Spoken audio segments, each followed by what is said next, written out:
ঠাকুর মাগো তোমার 10টা কেন হাত?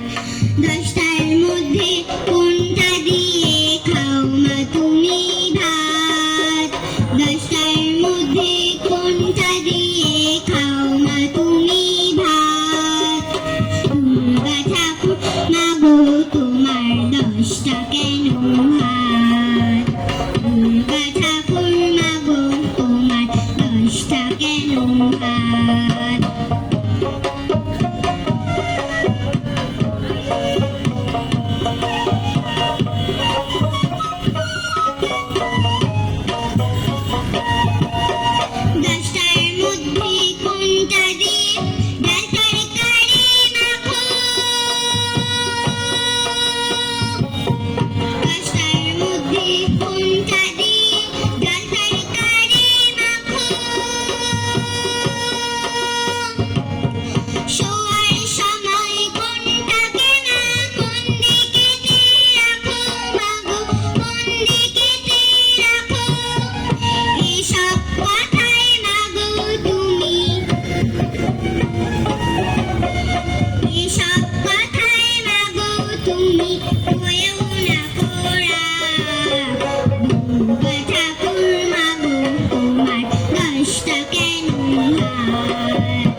But